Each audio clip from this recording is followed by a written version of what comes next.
Welcome, Kojima heads. We are here to watch some Death Stranding 2 trailers and to analyze and to give some predictions to what we might see tomorrow in the Tokyo Game Show. I'm Darfox8, resident Kojima nut, and I am joined by Dogzu. Hello, Dogzu. Hey, it's me. I'm here. 5 minutes before this stream started, I just woke up. I just saw like Darfox was doing this. I was like, "Hey, you want me to join you? So you have someone to talk to?" He was like, "Yeah, sure." I was like, "Okay." Yep. It's always Darfox is celebrating the return of this fucking upload, going back up. hell yeah. Congratulations! We can stream again. It's been like almost 3 weeks. It has. Okay, so the way the stream is gonna work is you see me in the bottom right. This is my live reaction. And this is my desktop, and I'm gonna play a few videos. The first video I'm gonna play is actually the original reaction I had to the first Death Stranding 2 trailer. That's the one that was I believe, yeah, it was one of the Keeley shows that reviewed it. And we're gonna kind of go through it briefly, just so that you can see where my brain was, and you see you really get to see kind of Kojima's like tomfoolery and his trickery, because he was deliberately putting images in there, and I was immediately like having wrong guesses to what's happening, because some of the stuff in there isn't like, it's kind of confusing if you know like the Death Stranding lore. So I guess we'll start from the top and we'll watch Mr. Kelly speak for a moment. But like, I don't have. Welcome back to the Game Awards. That was like a Genshin. Oh, man. So the fun thing about this is that you're gonna hear voices from a lot of people what I was with on the Discord. Oh, you watch this live on the Discord, yeah? Okay. Yes, I won't really introduce or explain any of them unless it's relevant. The Undertaker one? Third year and a double nominee. I am by far the most most interested Kojima person in this group. Nobody here really cares about Kojima but me. Truly special. Tonight, all of us together get to experience the global announcement of the next game from one of our industry's most visionary game studios. I already knew. That's me. I'm gonna mute y'all. It's a big co-op Breath of the Wild. It's free to play. Oh, okay. Oh. See, I knew, I should have known because of the dolphins and because of the I Love BB sticker, but I knew because of the song. I just heard like those first few notes, and that's like the BB theme. Play. Oh, It's a lullaby. Oh, I'm sorry. I wasn't listening. Death Stranding What 2. is this? It's a song. I couldn't even. I was so excited. I was like, "That's Death Stranding 2." I couldn't even say it. Yeah, we are. God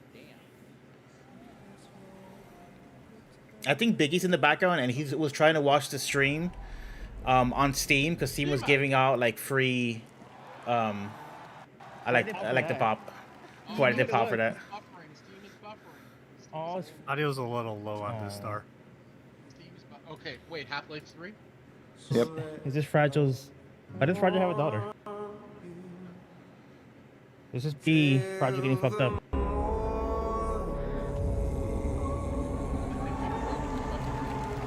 Steam Super. So I was clearly confused why Fragile had a young body, Don't watch through Steam. Just have it open in a corner. which we still haven't had an explanation for. Oh, is this a nightmare? I thought it was a nightmare or a dream sequence or something. I did not think that baby was Lou. Stealth action. That's a really good graphic. Well, sure, look less good graphic. Am I right? It was Kojima? Death Stranding Biggie, 2. Biggie's so lost. Well, Death Stranding something. Oh, it is Death Stranding 2. You know, I take that back up. Ooh, unicycle. It wasn't as bad as I thought it was.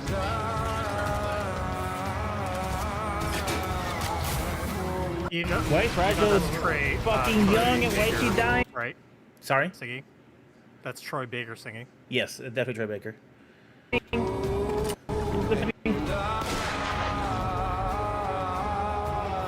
this just Fragile?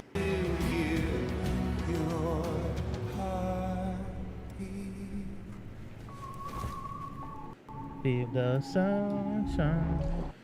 So I was so caught up on like the mystery of Fragile, I didn't even realize that they showed like Lou dead, which is a very like crazy fucked up scene to show like the baby Evil baby? dead. Dark Souls 2. DualShock 2? You just can't help yourself. That game sold well You and your enough to get a fucking sequel. jokes. Yes, Death that, Stranding? yes. Yes. It sold very well. Why did you? Why think it didn't sell well?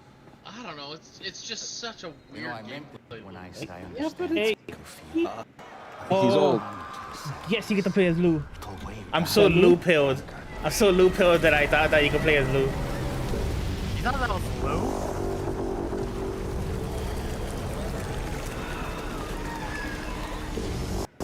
Imagine you're fucking dressed for work, and your naked dad comes up and like, daughter, what are you up to, daughter? I think he was wearing pants. Oh wait, is his daughter being played by Leo Seydoux? That's weird. I don't understand what you it's thought a that Metal was. Gear. It's time for you to hit the road and start a new journey. No, it has to be fragile. It wasn't the UCA. You really were Lou-pilled. Yeah, Again? A private corporation. didn't die. BB's in 2022. How many false ends is this trailer gonna have? Oh. Are you into Kojima? He's wearing like a fake Bridget mask. What a dumbass. That's very Higgs. Lou?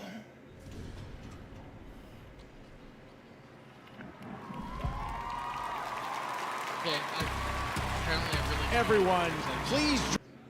So, clearly, I was like very confused about a lot of things, and that stuff is like on purpose by Kojima. That's like he gets his jollies off of that. That's how he like.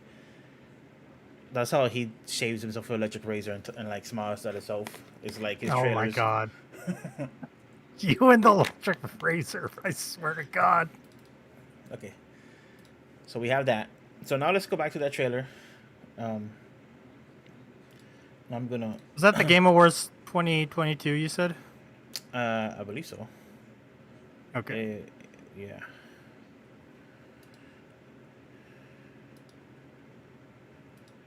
The Game Awards 2022. Yep, that's what it is.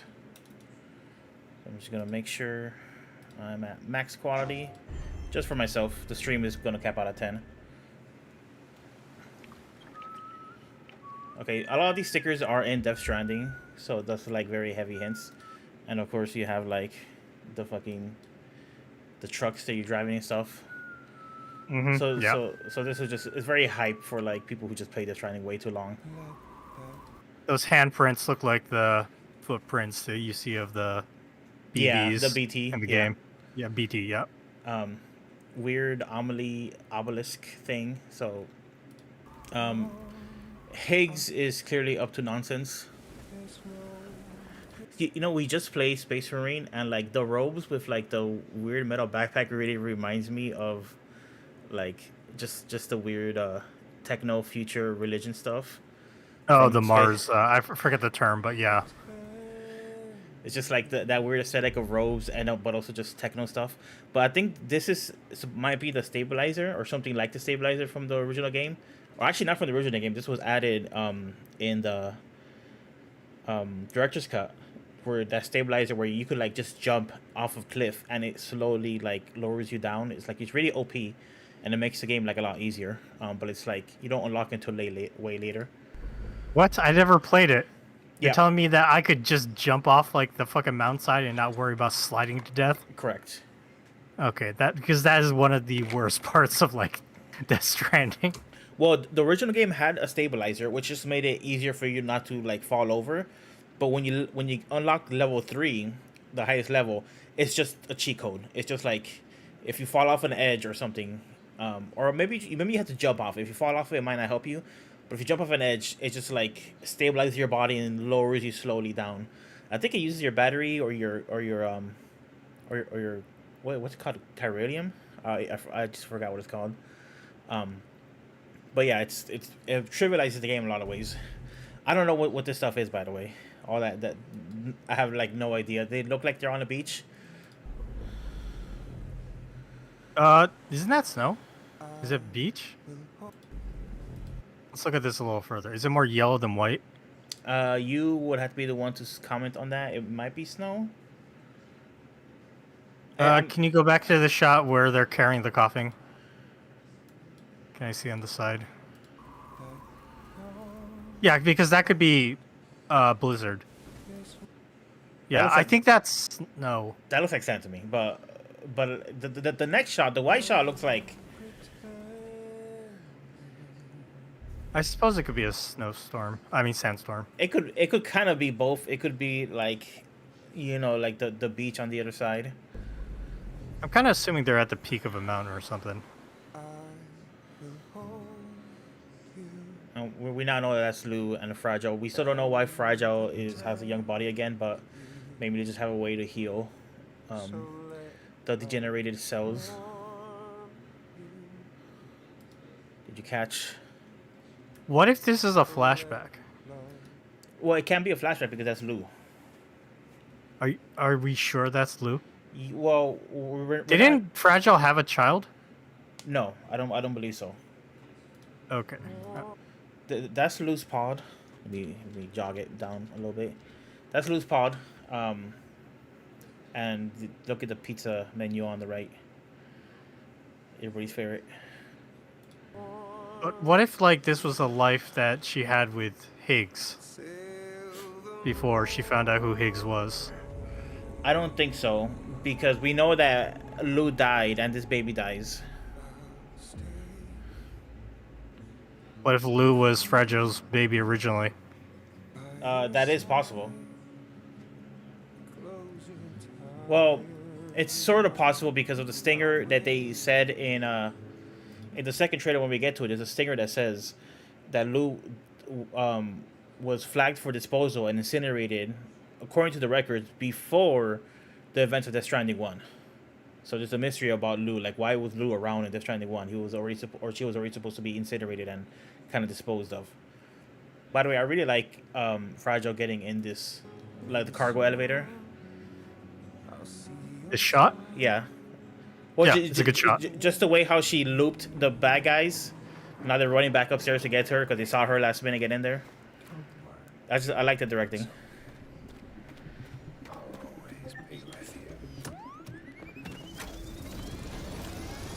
Uniwheel.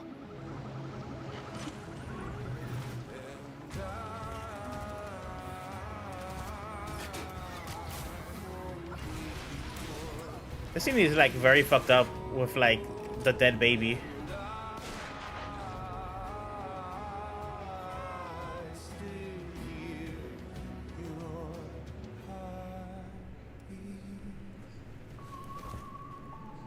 I'm gonna go back briefly to.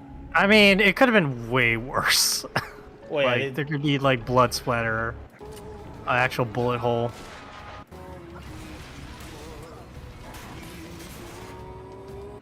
Yeah, I don't know, Dar. I'm kind of going with my wild conspiracy. that this is like Higgs originally betraying her. Yes. No, well, in the original game, he betrayed her when he made her deliver the bomb. So, I don't know. It's possible, but like either way, Fragile is still youngified somehow, I believe. That's the part that I'm focusing on, saying that it's a flashback. It's before her body was messed up. And maybe like the guy who shot that gun.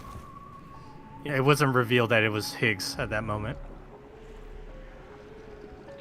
And then it's going back to the pod, and like the baby's BTs appearing in the pod. Mm-hmm. Yeah, so that this is clearly Lou. Got the angel wings though. You can see right there. Yeah. Baby, don't worry. It's okay.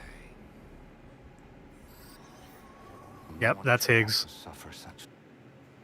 And Who is this? I think this is the puppet guy. The puppet guy. The puppet guy from the second trailer. The animated. Oh, okay. puppet. You'll have to point it out when we watch it. Okay. Yeah. So, this is something people already talked about a lot, which is the whole both stick and rope to protect and connect together for tomorrow. the whole theme of Death Stranding 1 was supposed to be that most games you use a stick, like a gun or a weapon, and Death Stranding you can use a rope, which is something that's supposed to like hold together or protect or keep close to you. It's from a Japanese author's. It's the Japanese. So this Japanese author like wrote a book and he talked about how like the first creations of humanity were the stick and the rope, the stick to like beat away things and the rope to keep things safe. And Kojima was like, we need a rope game or quote unquote a strand game because we got too many stick games. So this basically is saying that essentially this game is going to have way more traditional combat than the first game, which could be bad, could be good. I mean, the first game I like so much because it is different, and the combat, is kind of used sparingly. So I mean, we know Kojima has made really good combat games with MGSV. So as long as they invest the time to make it more fun, then I'm fine with it.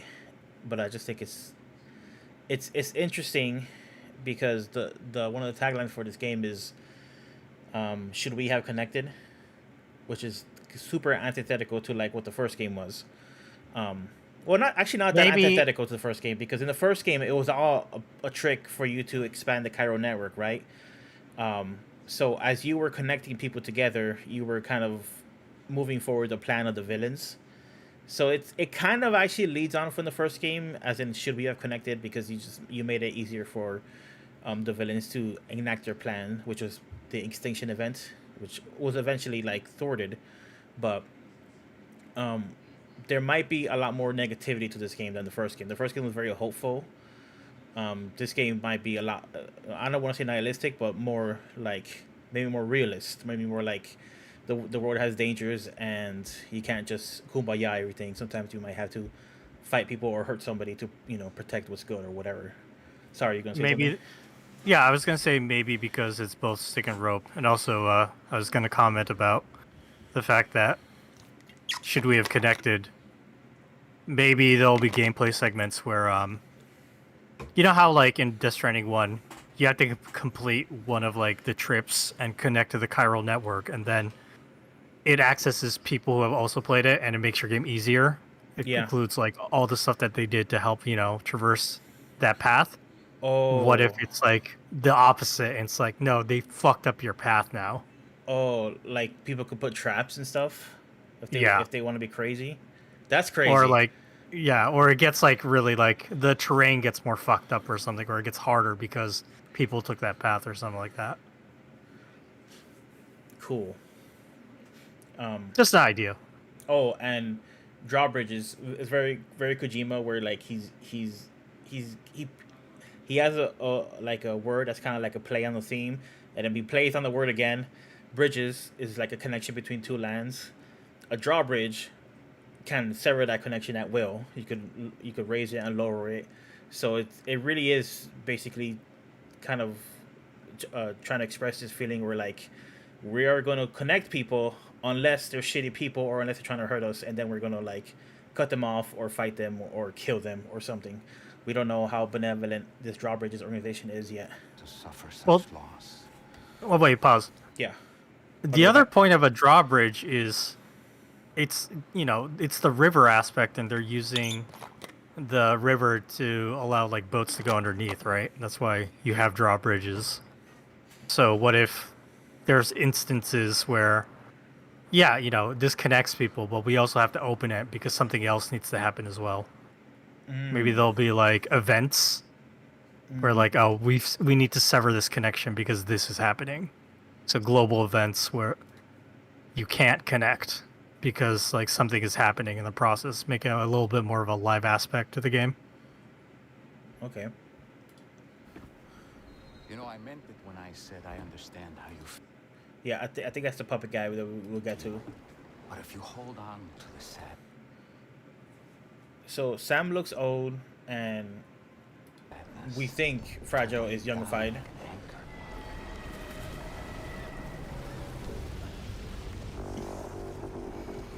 But I mean, Sam could be old because of some weird shit, like from being him being so unique.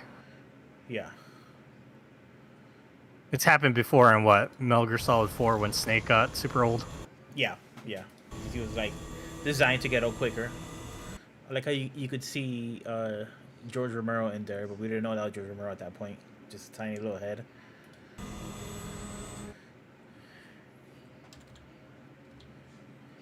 Like how there's a whole ass like Gatling gun on here. Oh On the shit! crane. There's a lot of weapons on this thing. Come with my crew, Sam. This is the first view of her weird like shoulder arms or shoulder hands. Kojima has said some weird shit about it, where like he wants it to become a fashion statement. He hopes he sees it on runways or weird shit like that. Like I don't know, What? yeah, I don't know why Kojima like sometimes is like really interested in like I don't know. Like the fucking DS1 glasses, please. That's a really close shot of the ship. It looks really cool.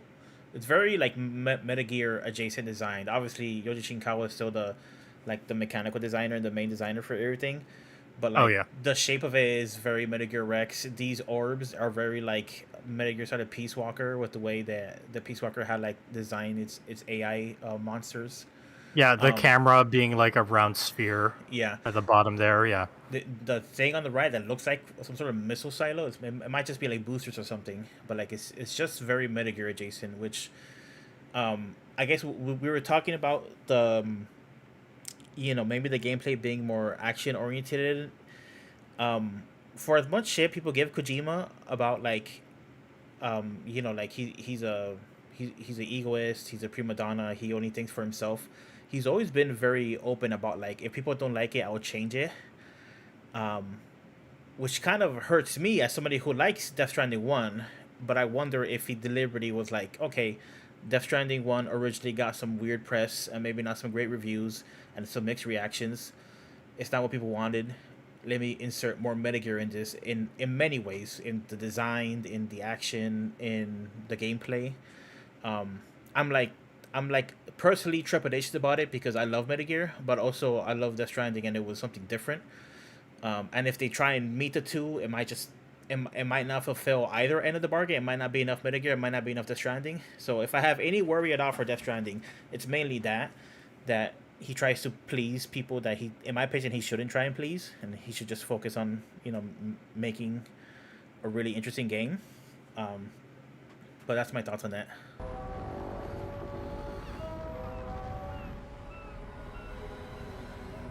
It's time for you to hit the road and start a new journey.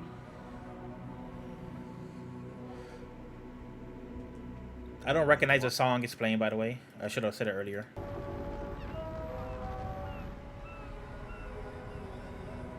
I don't know. Okay, so pause. Yeah. So it's similar to the Lu theme, but the notes aren't in the same order. Bum, bum, bum, bum. 1, 2, 3, 4. Come meet my crew, Sam.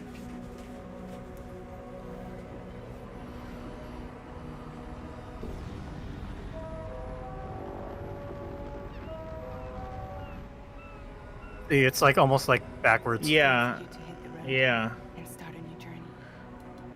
Got It might be the baby inverse of the blues. melody. Inverse of the melody. That's interesting.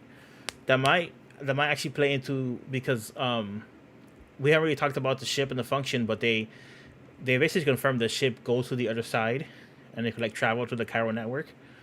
So maybe it sounds different depending on what side of the beach they're on and stuff like that. Also, she mentioned the crew, which is going to be one of like my main excitement points that I'm going to talk about in the second trailer a lot.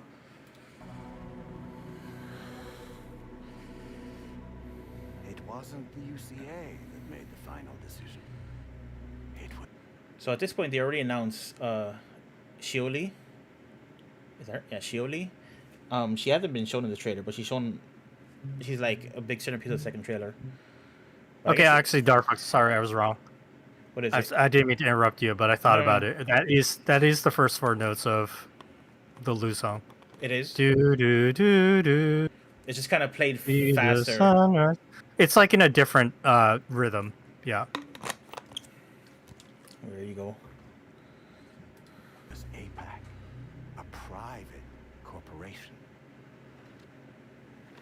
And this is, of course, Higgs.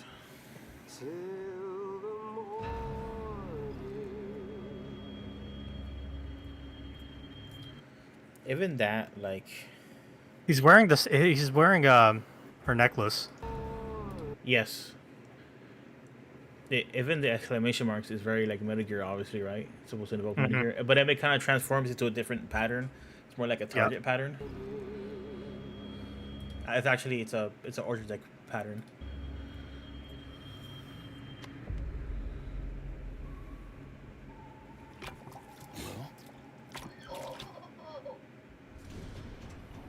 Squeak, squeaky, squeak. All right. First trailer has like nothing but questions. It's really just a barrage of imagery that's, in my opinion, meant to confuse someone like me who's like relatively into the lore of Death Stranding. The second trailer kind of gives you a lot more kind of answers, but still obviously a lot of questions. You ready to just roll into it? Let's do it. Alrighty. Crack open this Diet Pepsi too. Kong. Alright, we haven't seen the trailer on the stream yet, but I'm gonna be pausing it.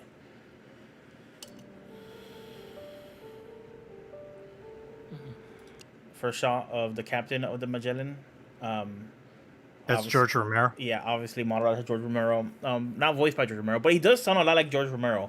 Whoever they got to voice, and I guess the voice of Deadman also sounded kind of like Guillermo del Toro. Guillermo. Yeah, not like a lot. I feel like this guy sounds almost perfectly for George Romero. But here we see Fragile and her fucking shoulder hands covering up her mouth, I guess, as a substitute for a mask. Seems really silly when when you could just use a medical mask, but whatever.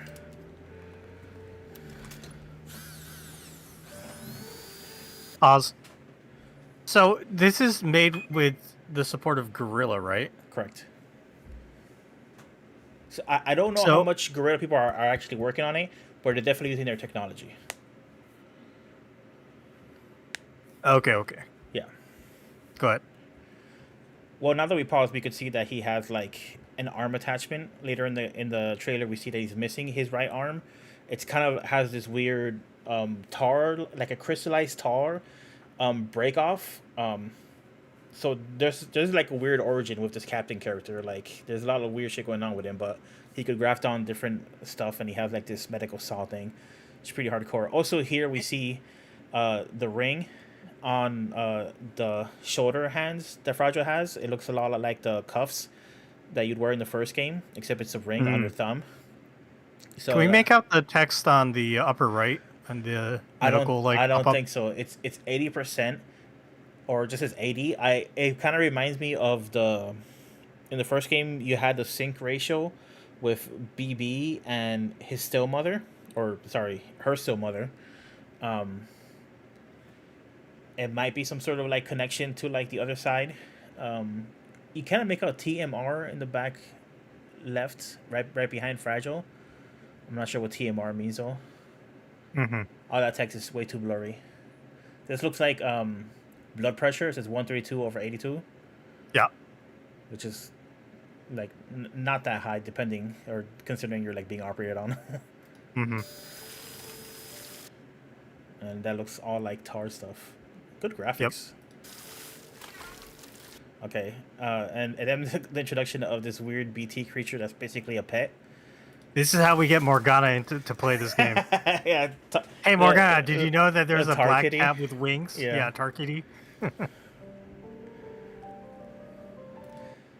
So, SAT, VT. I don't know if any of this means anything like medically, or if it's just like, oh, they're just filling in, stuff that looks cool. But here I'm you sure see it's like all actual related. Yeah. Here you see like an X-ray that's this like it's really like this cocoon is very like egg-like because it has like that you know how eggs have that interior flesh, that membrane, the soft side that kind of keeps the cracks together. Yep. So it's very evocative, like a chicken egg, or maybe it's more like a reptile egg because reptile eggs are a little softer. Very very weird and creepy looking.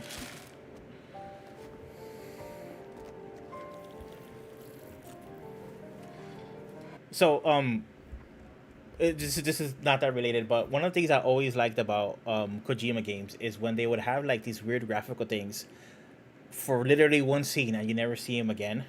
And this is a great example of that, where they're using like the saline solution to like clean off the um, the tar so they can see the arm. Like Hmm. it's such a detailed thing that's never like that effect is probably never going to be used again in the game. It's just a very specific animation, and I've always liked when they do that. Although like nowadays that's like more frowned upon in the sense that like that's way more work for the developers, and that leads to like more crunch. Like somebody might have crunched on this because Kojima wanted to get the exact same or like the exact effect that he wanted. It's a very like specific thing that I always really liked in Kojima games. The attention to detail. Yes. Here she gets injected by something, probably like an anesthetic.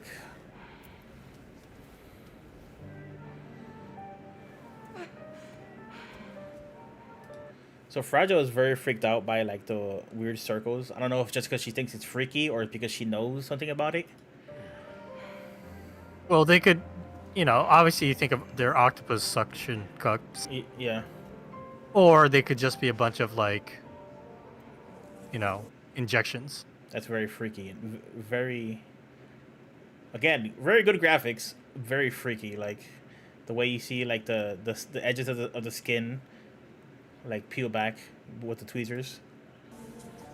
Also, you see the goosebumps on the arm. That's always like previously in Death Stranding 1, that was seen as like a reaction to like BTs and or like chiralium, Hmm. the allergic reaction that like Sam would have. Yeah. So not sure what that means in this situation, but maybe it's something related to chiralium.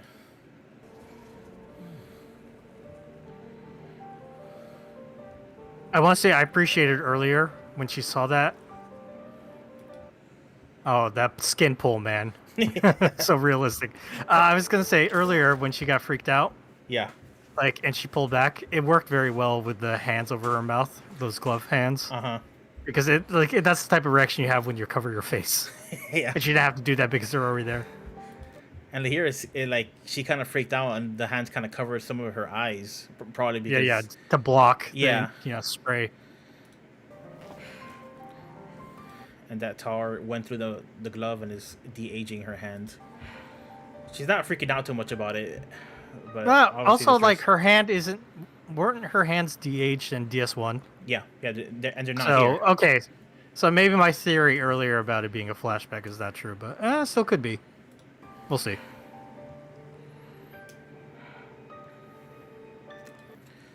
So the character opens and they have a bunch of like debris and it looks like gold and black paint, which is very similar to like the Pharaoh stuff, the death masks in that was referenced heavily in Death Stranding 1, and Mhm. it's also the colors of Higgs. Higgs was really like big into the black and gold aesthetic. Also, this is might not even be intentional, but this is like another Metal Gear echo with the medical lamp above. First time I saw this trailer, I thought that was just her pupils. I thought her eyes were crazy weird. But that's just a reflection of the medical lamp above her. Yeah. Which is very similar to like in Metal Gear Solid 1 when you're being tortured, the big lamp on top, on top of a Solid Snake, where the guy goes, "Don't kill him yet." That like iconography is pretty famous to like Metal Gear Solid 1, and even in 2 they repeat it. So I can't help but think of Metal Gear again.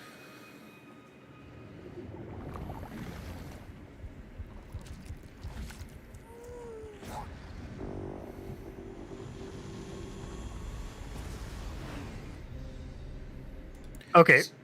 Pause. Yeah. Do you think that BB transition where BB spits out the ship is how the ship travels? I think that will be used in the game. Yes. Okay.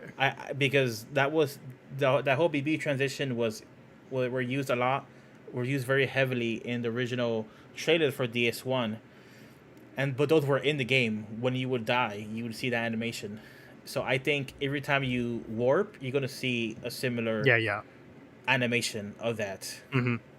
Um, and this is the first title card on this trailer is on the ship, and it's going to repeat that on the blank motif until it gets to the title of the game, which is on the beach.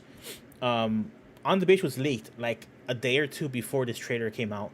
Somebody leaked it, and I read it, and I don't remember what the context of the leak was and where they got it from, but just an interesting fact that like this stuff was leaked before, like right beforehand. But so far, I haven't seen any leaks for the next, showing for Death Stranding that's happening tomorrow. So I guess that's pretty exciting. Well, So, first thing, they're on the Magellan ship. This is Sam's, And they're blue. and they're blue. This is Sam's room, and I forget what it's called, but it's the reflection of the surface of the water beneath the water, is all over the ship. So they have it has this aesthetic of being submerged. Ah. And not only are they blue, or where they are blue, and blue has a significance in Death Stranding because in Hartman's backstory, it shows him. Hartman's backstory is that he died, and along with a lot of other people. And in the fiction of Death Stranding, when a large group of people die together, they all end up on the same beach, and they all travel through the beach, and they go to the afterlife. So he was with this group of people, and he was looking for his wife and child. But then he was resuscitated in the hospital, so he was pulled back from the beach. And ever since then, he's been trying to find that same beach where he could find his wife and daughter. I think it was daughter, might have been child, but might have been a boy. So it's wife and child. And when everybody there was dead, they were blue like this, and when he was resuscitated, he regained his color, and that's when he was like yanked back from the beach. So basically, the Magellan I believe, is traveling through the beaches. They found a way to travel through the beaches to the other side, and when when this is happening, they're essentially in this like a dead state. Where they're allowed to be in this space where nobody living people aren't allowed to be. That's why they have that blue aesthetic. I think that's my whole theory on it. And once they resubmerge and get out of like whatever death slipstream or beach slipstream, they come out. They regain their color. That's specifically supposed to be like a beach aesthetic thing, I believe. Well, you also know the significance of Magellan, right? He sailed something straights. Yeah. And it's been used by multiple people. Like there was a Magellan exploration to the polar, like Antarctica, I think. I think several were called the Magellan. So they use it a lot. Exploring places unknown. That's all. I'm checking my stream. Woo! I've dropped 0.2% of frames. Woohoo! That's a victory. Huh. All right. Okay. the drawbridge, Sam, and to the GHV Magellan, our mobile base of operations. Come on, I'll help you get your bearings. This is the ship's armory. A for armory. Here you can check your weapons and put them through their paces. There's like a VR helmet here, so you come here and go into like VR missions and train on the weapons anytime you want. Right. You could see the strand, the rope on the bottom left that you use to tie up This people. This looks very similar to the showcase that you get in your restrooms. Yes. In the first game. Yeah. Yeah. Except that on the left you see a gun that has like a silencer. Well, actually that's not true. I was going to say the first game doesn't have silencers. It does have silencers. But that specific gun I don't think was in the first game. So yeah, there's like a whole grenade rack, which was also like in the first game. This rack is very similar to the rack in the first game. That looks like a. Was there a light rifle. machine gun in the first game? No, you because got that bottom gun is a light machine gun. That big like ammo holder. And that top one looks like a sniper rifle, and I don't think that was in the first game either. But the ones in the middle, that looks like a shotgun. That was in the first game. The one to the right of that looks like a assault rifle. That was in the first game. Right. The first game, blue guns were usually non-lethal, and red guns were usually lethal. So right here you have yellow guns, which that's yellow, right? Yellow or green. It's like a chrome orange. Well, like a muted orange, I want to say. Okay. It's So almost like like a chrome or like a copper, so that like a bright copper. that might mean that one's lethal, or it might just mean that like maybe this is used for the robots because you'll be finding a lot of robots in this game, I believe. On the right side, you got some of the gadget guns. I think the one on top is the bolo gun, and the one on the bottom is a sticky gun. There's a sticky gun in DS1 that you get towards the end of the game, or maybe it's like kind of halfway through the game, where you can, if there's a package far from you, you could shoot it, and it works like kind of like a get over here harpoon, and it just Yeah. pulls the packet straight to you, and that's exactly what it looked like in the first game. Like it's pretty much the same model, I think. These rooms over here belong to other members of the crew. Okay, so I'm going to pause it here because one of my big predictions and one of my big, actually, excitement things, well, this is one of the things that I'm setting myself up for disappointment if this doesn't happen in the second game, is that I think that this game is going to have a structure similar to, like, Metal Gear Solid Peace Walker, and kind of to a lesser extent, Metal Gear Solid V, Phantom Pain, where you're going to have an extended cast of characters that you essentially live with. This is essentially going to be like a crew story, almost like a Star Trek kind of story, where you're on a ship and you're with multiple people on that ship. And they'll have different roles. You're going to have the scientist character, which my prediction is that Hartman is going to be on the ship. I think Hartman is going to be one of the characters that reappears, and he's going to be on the ship. And Ellie Fanny's character is going to be on the ship. All these characters are going to be various characters, and there's going to be multiple plot lines. I think Ellie Fanny is going to be kind of like a double agent, or they're going to lead you to believe she's a double agent. And I think later on in the game, there's going to be something that happens similar to like an MGSV, when there's a whole quarantine that happens when there's an infection on Mother Base and you have to quarantine certain people. There's going to be like some sort of mystery on the ship that you have to solve because somebody on the ship is like sabotaging the ship. And it's going to be like an ongoing plot line where like you can't trust everybody on the ship. But more importantly, on your downtime, I really want this to be true. You could visit the other people on the ship and have like conversations with them and have like, in the way like Metal Gear Solid Peace Walker had all these tapes.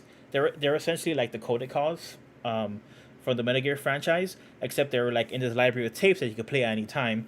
It kind of fit into the whole PlayStation Portable aspect of Peace Walker, because you're supposed to queue up a tape and play it as you're traveling on the train or something, you know, because it was a portable device. So at your leisure, you could queue up these conversations and listen to them like an audiobook.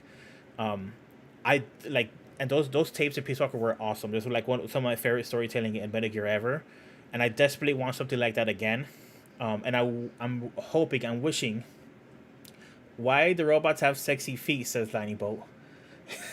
I don't know what he's talking about. You're gonna discover the ship's trailer by matching their feet prints, and you. Okay, so this is a big meme online with Kojima, is that he's a foot fiend.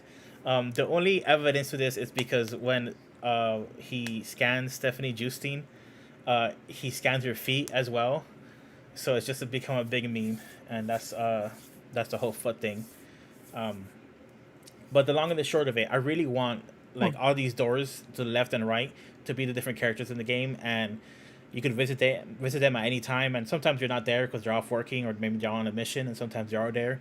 And depending on what part of the story, you trigger different like story moments and different conversations. So that's my, honestly, that is my biggest wish for this game. Beyond anything, I want that to happen. Like, I think that's gonna happen just based on the structure and the fact that he's done that before. But how much do you want out of it? Do you want it to be like really robust, like a Persona game, where you build up like relationships that unlocks like different side missions or stuff? No, I don't need side missions. It'd be nice if there was optional stuff that would happen. But I more just want like, cause okay, so like what I just described sort of exists in Death Stranding 1 when it was in the sorry, when you're in your safe room, in your like rest room, and you get the emails, but the emails were really kind of boring, and they all had like the same emojis, and it was all like, I want that same structure where every single time you visit the safe room, you get new like like little tidbits, but the emails were too boring. I want like actual voiceover and conversation. You know what I mean? That's my only hope of it. Like I don't really need like social links or like dating anybody on the ship or anything like that. Like that kind of stuff is unnecessary. I just want Yeah, the character. like the emails from DS1, like they were cute, but like at a certain point, I stopped reading them because I was just like, it just doesn't hit the same when like you're in a video game and you have to like sit down and read like this giant block of text. Yeah, yeah, and I think they all were written in the same voice. They weren't written like when it's not like you could tell, oh, this one character writes different than this one other character. It was all like it all bled together. It wasn't that interesting, even if they were given like interesting world building in it. It wasn't worth it. So I want this what we just talked about. Okay. They're pretty much the same as yours. And the shower's down at the... You see the toilet? I can see the toilet over there.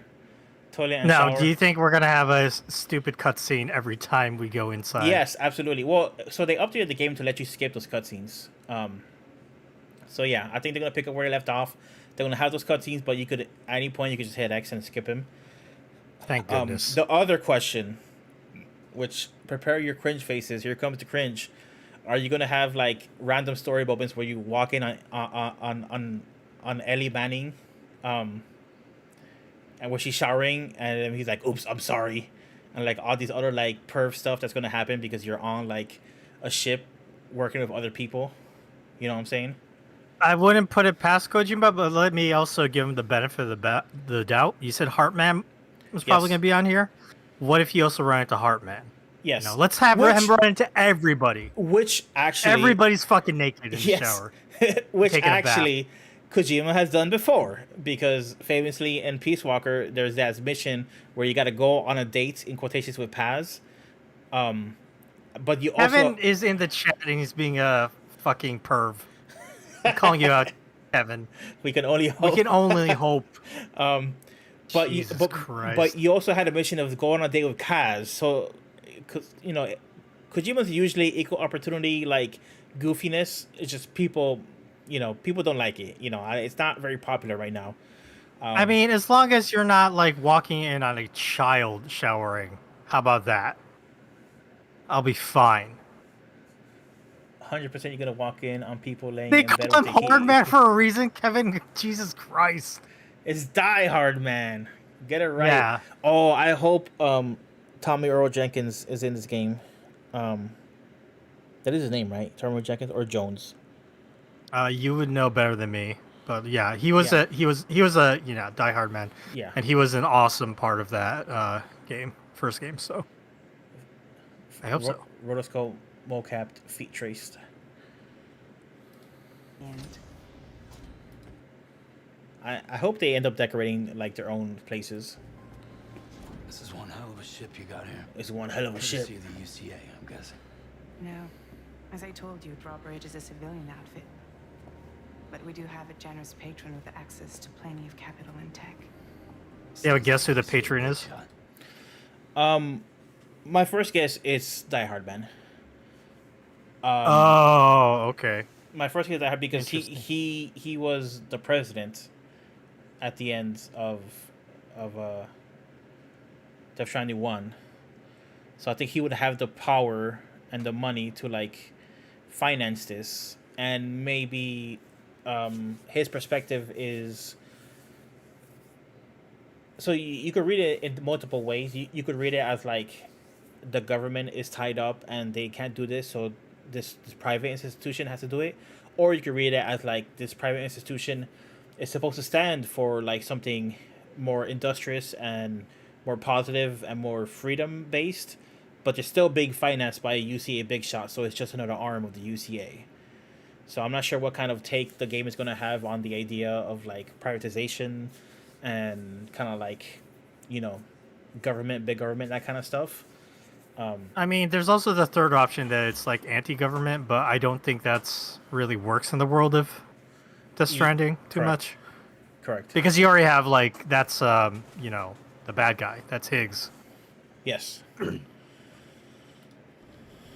I? The shush. The sexy shoulder shush. Ask me. We've never met face to face. They value their privacy. Seriously? No better than to believe that bullshit. Sam still is pretty pessimistic. He definitely believes that like this is a UCA production, a UCA endeavor. Makes sense for him. Makes sense to me. On the Same strand. deal as America. The people. All right, here we go, Mr. Puppet. And also Right. the new what's it called, a Cupid?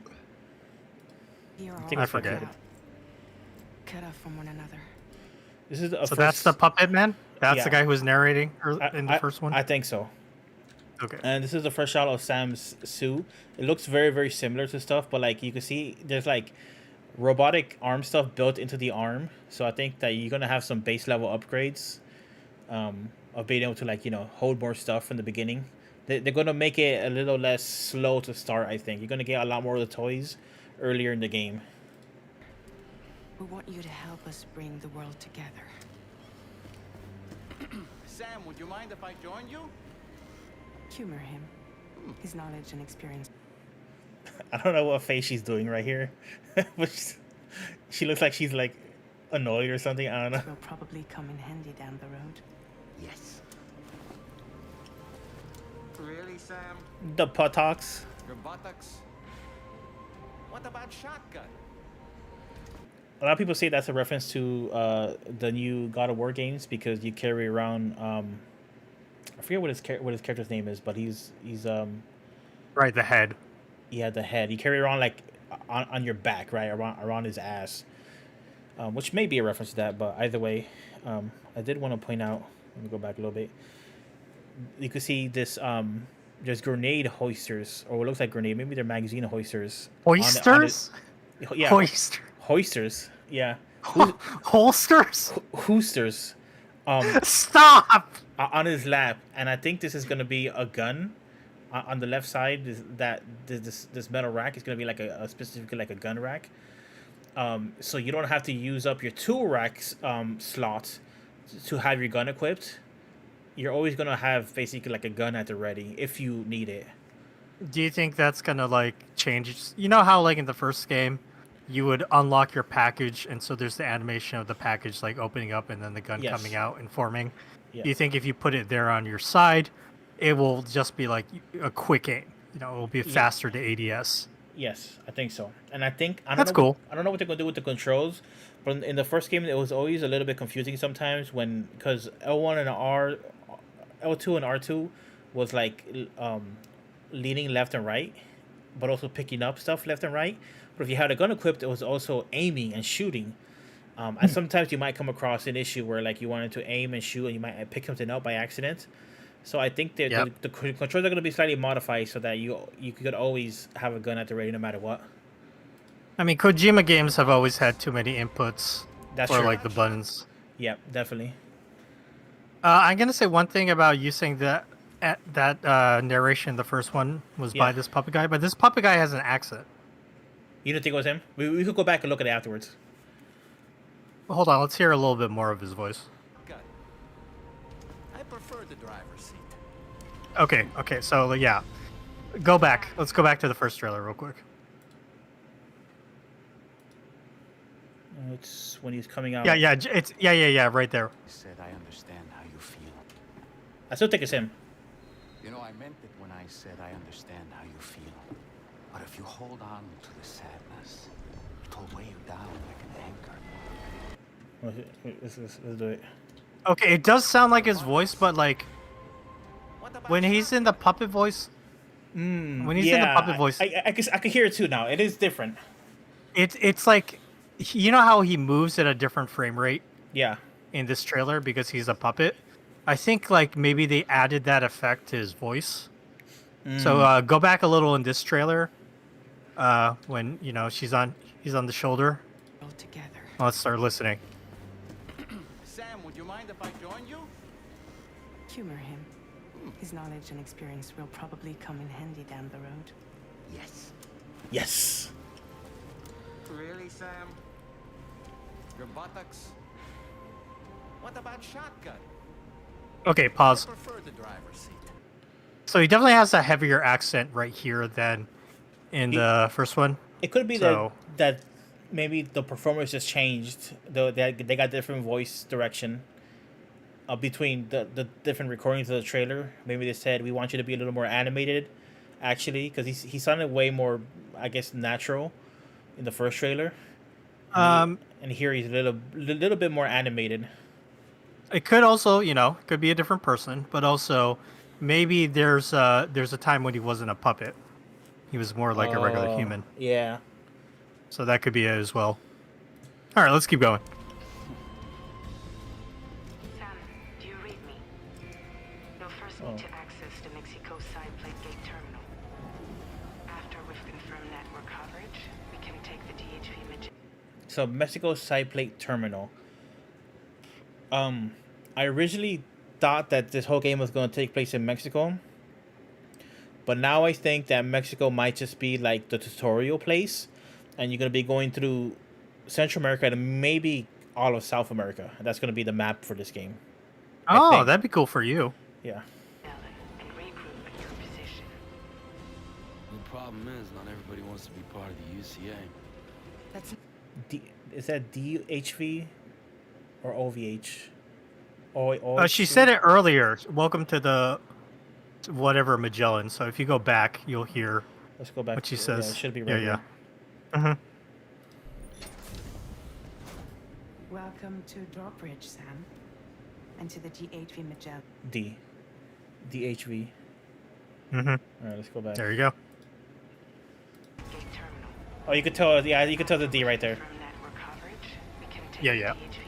You can see that this is the circular platform for if you bring a vehicle in, you could park the vehicle and park in the I'll garage. take it down. Yeah. Magellan and regroup at your position. The problem is, not everybody wants to be part of the UCA. The ship is big, but it's not that big. So I wonder, like, if you can only store, like, bikes. Unless they have like, Those weird like space temporal like storing shit in the. Oh yeah. Fourth dimensional. In the beach or something like that.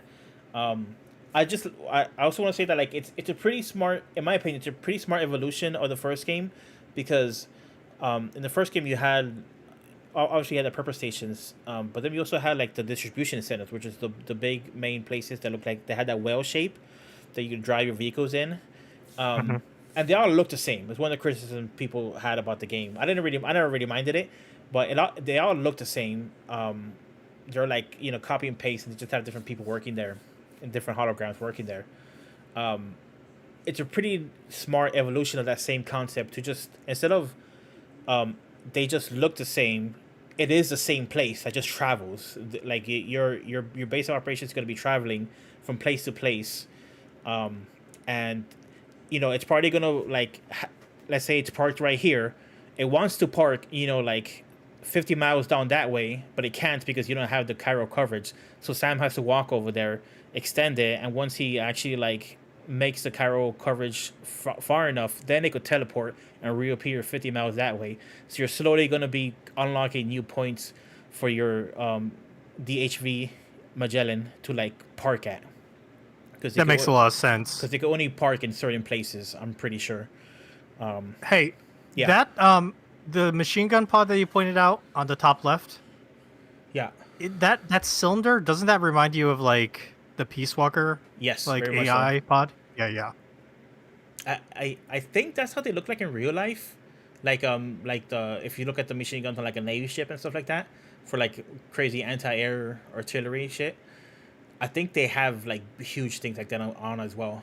Also, it looks different. I wonder if you could like customize it, because I think it was white in the previous trailer. We could check later on. Oh, do you think you can color the entire ship? Yeah, maybe that'd be kind of neat. Flying in pink. That's not the plan, Sam. The UCA isn't looking to expand its borders.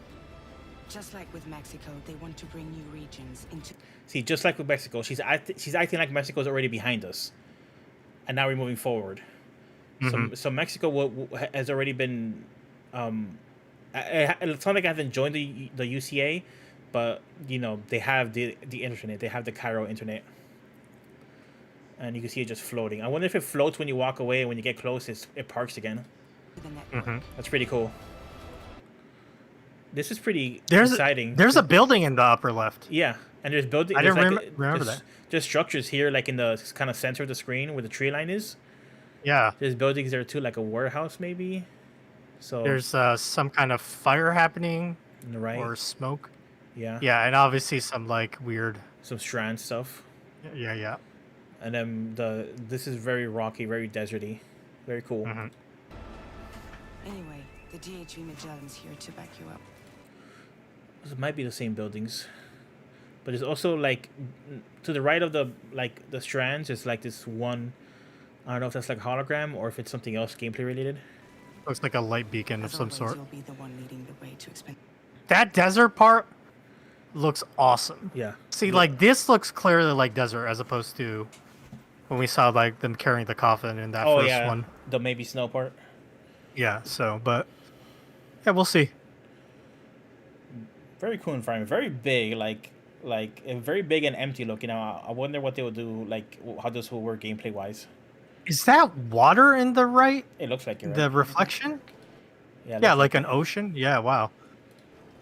What's your role in all this? This is really cool because this looks like a whole ass city, and it's storming and it's thundering. But the road on here is very like it looks different. It has like a different texture. It doesn't have like the asphalt texture, but it's very familiar to like the roads in DS1, and it even has like the little chunks of like Cairo rock floating up that the roads always had. Because it's slowly deteriorating. Do you think you'll actually be? Whoa! Is that lightning hitting the tower? Holy shit! Yeah, I paused Great it pause. perfectly. Yeah. Do you think you'll be able to actually explore the city and talk to some people? Because there was a small city part at the beginning of DS. Yeah, I don't. But it was empty. I don't think so. I hope I'm wrong. Even if it's just kind of like a scripted sequence, like for this one moment, you could go into like this one block. But I think it's gonna be similar to the first game, where when you follow this road, you get down to that entrance. It's just gonna be like a distribution center entrance. But I would love to be wrong, and you could actually like walk around some of like the civilian areas, see more people in the world. Yeah. That's right. These days, This looks all crazy fucked up here. isn't fragile in name only. On the edge. You brought America together. So here it shows How to be reborn a after flooding these- mechanic. So like they're implying that like the world is more hostile and maybe more what's the word, more changing, more chaotic. It isn't going to be static. Right. Flash floods are a I'm real afraid thing. So. Death Stranding is far from over. Okay. This reminds me of the area in the first game where you're trying to get to the port, and like it's like very rocky, and it's full of BTs.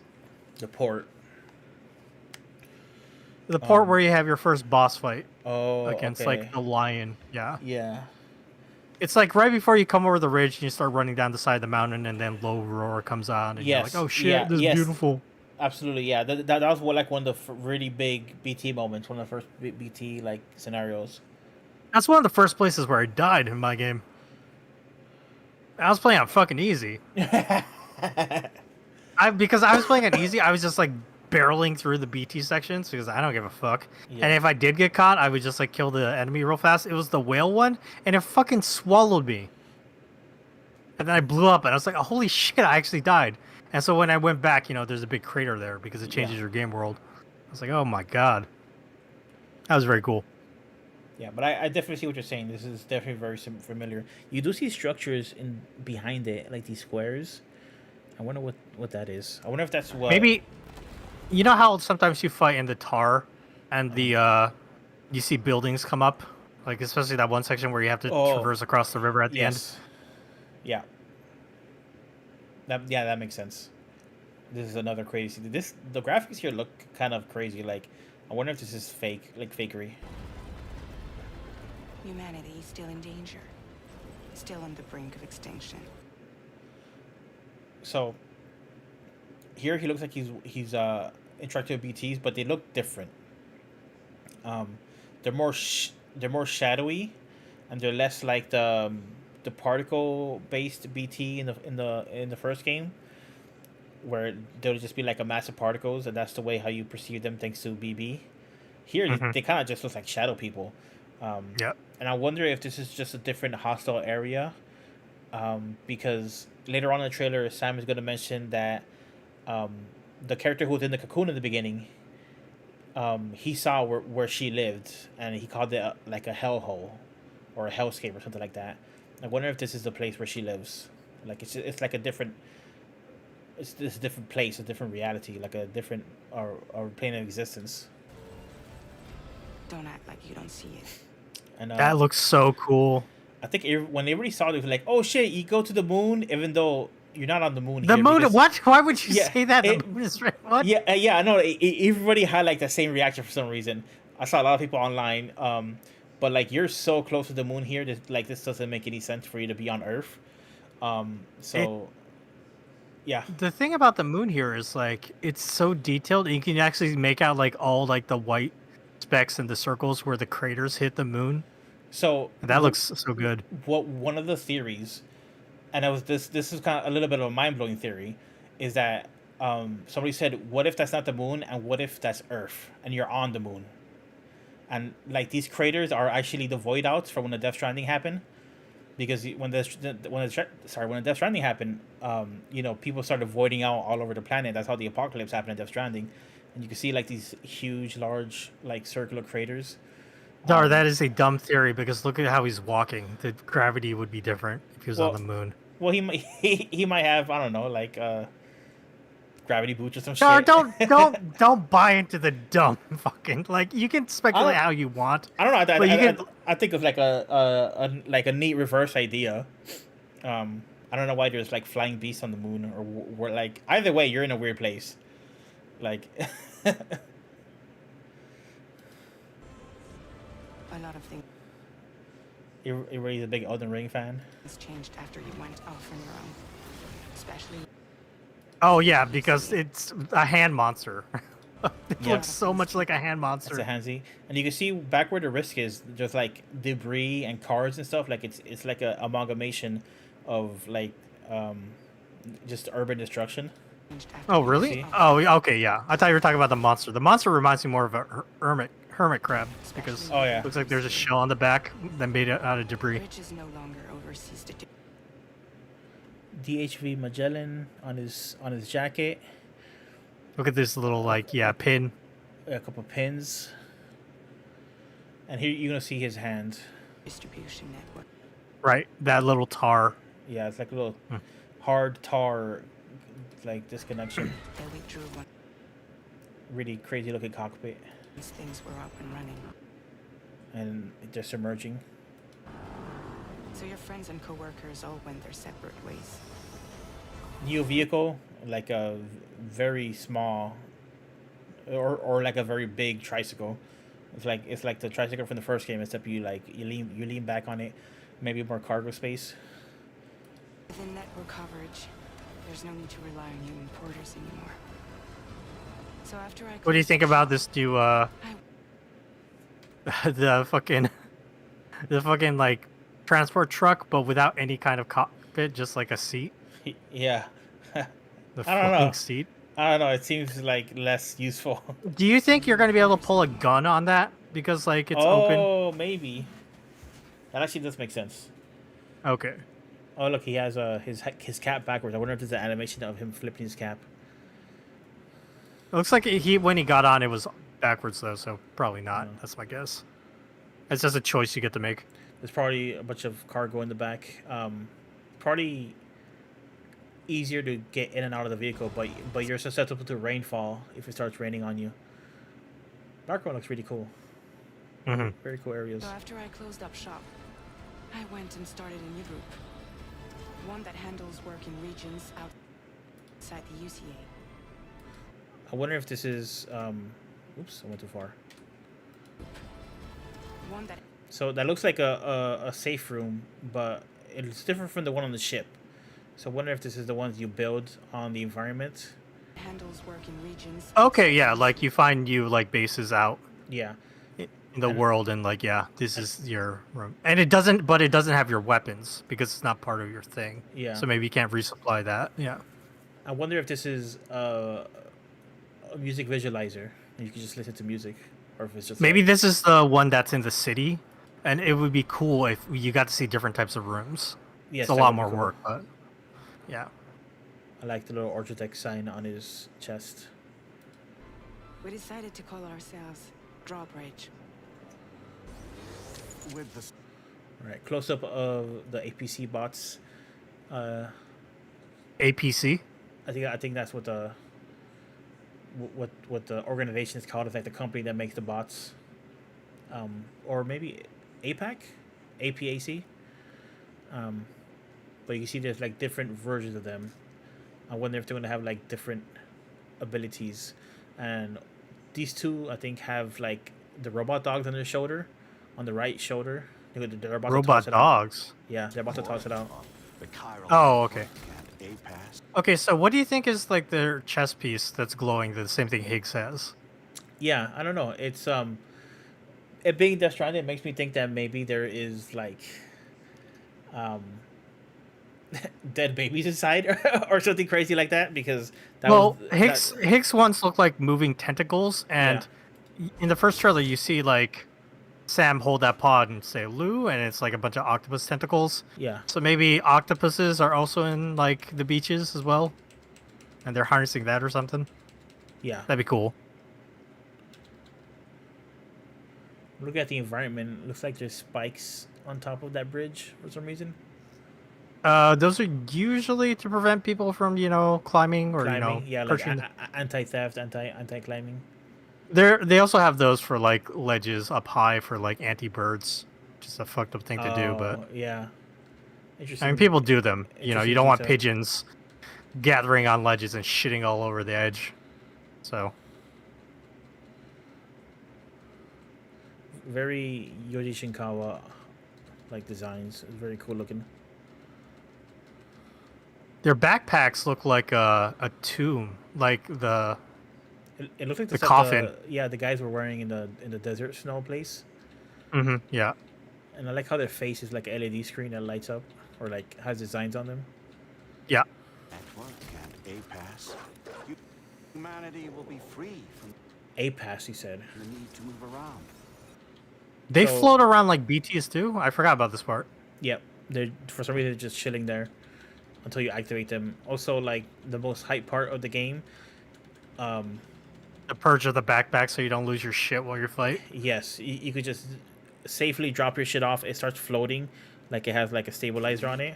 To move around. So you don't have to worry about like, oh, I'm gonna place it on a bad place and it's gonna fall down and break and all that shit. Oh, So, nice. So just very very easy letting you get into full combat mode. I love the lighting and we saw the red environment with that different BT earlier, and then like this is like very like dark orange lighting here. Yeah. Sir, capable of handling. Yeah, he's using that orange gun, and it's definitely shooting bullets. On the beach. Wait, go back. Who's talking? Who's talking? That's a good question. Oh, wrong button. Sorry. Chiral network. Inside the UC. Let me go to the beginning. I won't pause it. We decided to call ourselves Drawbridge. With the support of the chiral network and APAS, humanity will be free from the need to move around. Boss. Okay, I think that's George Romero. You think so? Yeah, that'd be my guess. Okay. The way he's sounding almost like he's rooting for APAS, or he's rooting for like the bot to take over. So Is he? Wait, go back. sorry, I'm trying to. Oh, this. I thought it was like the ship's captain talking about like, oh, this is why you're doing your job. Ourselves Drawbridge. With the support of the chiral network and APAS, humanity will be free from the need to move around. Bots are capable of handling deliveries. Bots are capable. of Okay, handling yeah, it. okay. So it's probably not George Romero. He called himself a ghost, but We found a way back from the beach just so he could kill us.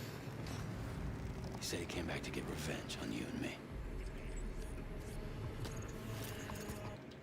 So a couple I things. feel like they shouldn't have revealed this. What, that he's Destroy Baker? Yeah, no, Higgs is back. I Yeah. don't like the idea of Higgs being back too much. I mean, hopefully they do something with it. But I would have. I agree.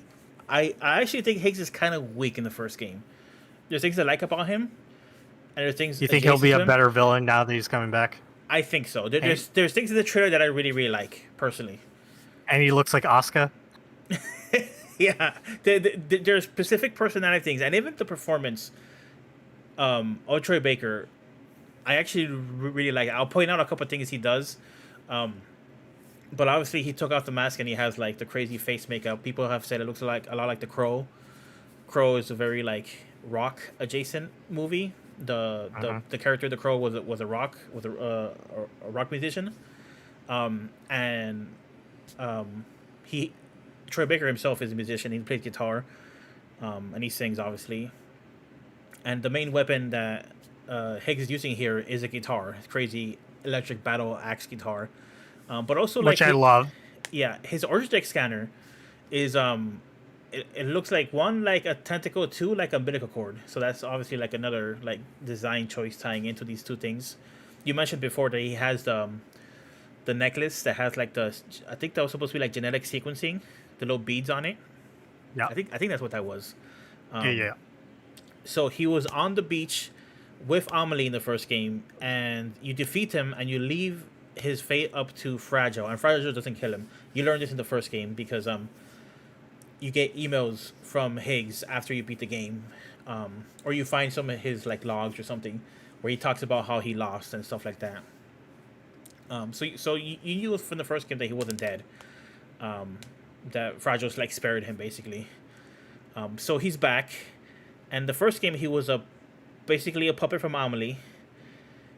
But Amelie now has agreed to not do the extinction event. She's agreed to stave it off. So, if he was pro Amelie, pro extinction events, is he now his own man? Is he still a puppet from Amelie?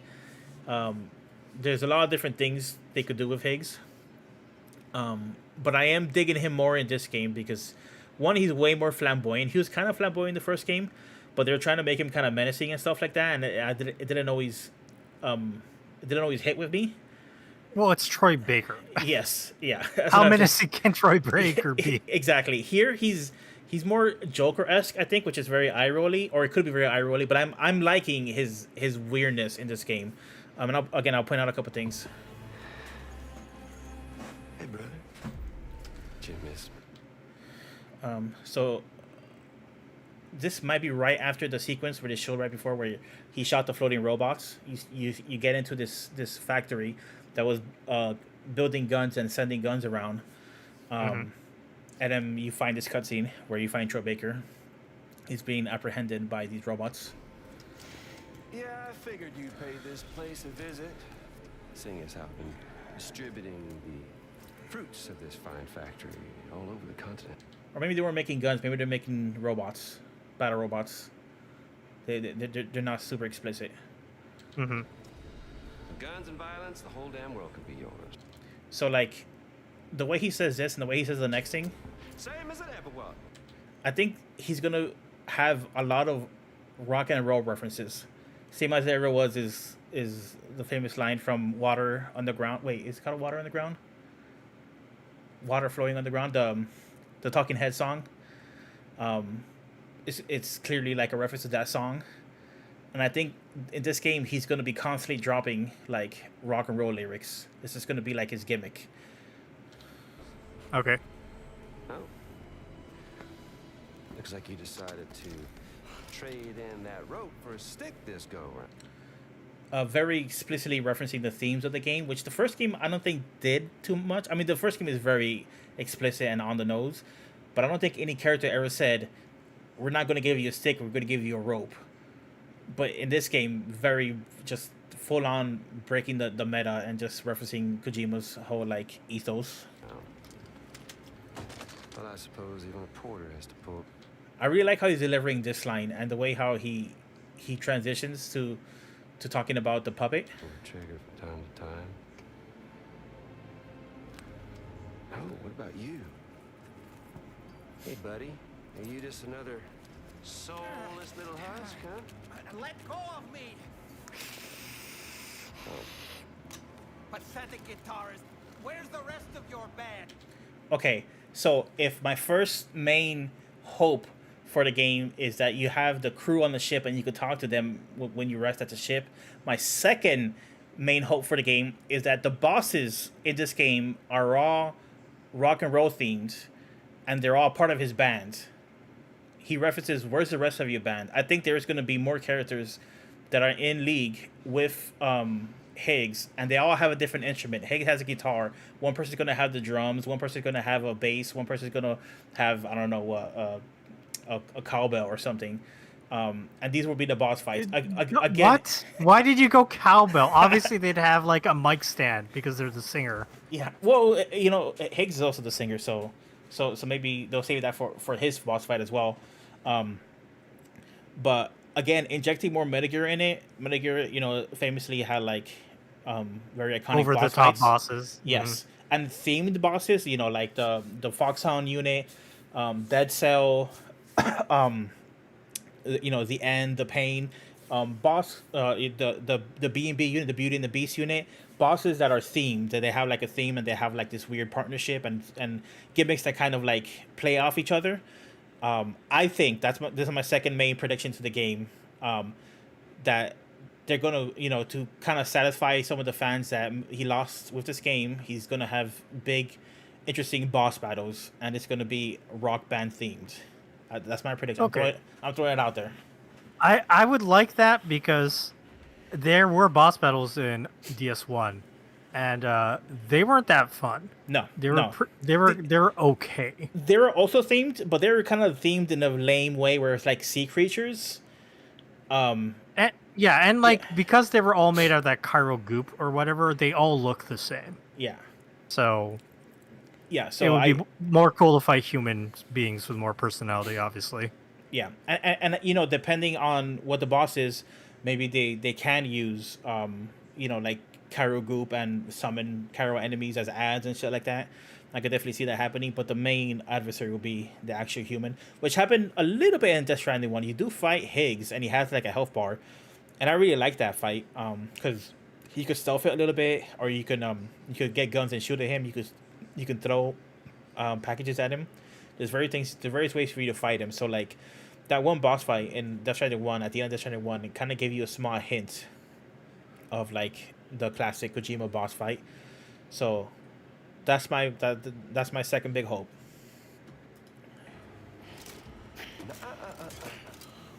Ugh, I'm talking too much. I'm getting thirsty.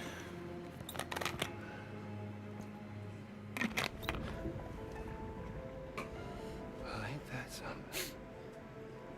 Was it you, Higgs? Huh? Was it you that killed Lou? So very explicitly saying that Lou is dead. That's why I thought that baby in the first trailer was Lou. But obviously there's shit going on because Higgs for some reason psychically, you know, touched the pod and he understands there's something going on with Lou. He's not revealing it because he's a weirdo and an asshole, but You still don't know, do you? also I really like his delivery of the fuck. I think that's funny. Wait, pause. Yeah. So, I'm still standing by the theory I threw out earlier that it was a like flashback, and Yeah. maybe like Lou was originally Higgs' child, and maybe like when he touched the pod, he was like, "Oh, holy shit, this is my kid." That's my kid. Yeah, because you know how Kojima liked to fuck with you in the Uh-huh. first game too, like because you're like, "Oh, you're seeing all these flashbacks with Miles Mickelson, and you think he's talking about Lou." Yeah. But it turns out he was talking all to along. Sam. Yeah. Yeah. So I wouldn't see, my theory could still stand up. Also, I just realized if he is gonna do like the bosses and like the band members like he predicted, Uh-huh. I just got awful flashbacks of Metal Gear Solid 4 where you beat those fucking Beauty and the Beast, and then like you have like an hour-long explanation lore dump Yes. about their backstory. Yes. God, fuck. That's what I No. want. Yes. No, I hate that. I hate that. Jesus. Hopefully, it's more dynamic than MGS4 because MGS4 it was always a codec call with Drebin, and he was like, Yeah, and that was the worst. "But there was the wolf. It was her all along." Oh god, it was like show, do not tell, dude. The ravens pecked at her body, but the ravens weren't there. Kojima is not like exempt from like some bad storytelling tropes. He falls under those because No. he just wants to tell them. No, he is capable of directing like the scene in the first trailer where I mentioned Fragile getting in the cargo elevator. I think is a very well directed, succinct scene where it shows the people coming down the stairs. She gets in the elevator, goes up, and then they scramble back up the stairs. Like in my opinion, like very good like directing of like that scene, just to like visually impart her getting away and like kind of how close she was to getting caught and the danger. I'm sure they're like. And then there's the other Kojima where he just like barfs a whole page of exposition of a character just standing there. I was about to say, maybe it's limitations of like time and money as well. Like he would love to do, very good cutscenes and things like that, but at certain points, like, well, we got to focus on making this cutscene of Fragile going into the cargo lift look really awesome, so we don't have time to do all this backstory. And Kojima's like, okay, we have no choice. Let's put it in a fucking codec call. So. Or an email, even worse, Star Fox. You're gonna get another email about the fucking Beauty and the Beast, the band members. So. There's gonna be a lot of emails. So let's actually go back right quick. I want to see if we can see behind Higgs. Okay, yeah. So we see behind Higgs, and we could see the characters behind Higgs. That character that appeared behind him. I originally thought was one of his robots that got like brain jacked, but that's not true. That character literally. No, he's way bigger. Yeah, way bigger. That character literally just like manifests itself and appears there. So let me go back to. You still don't know, do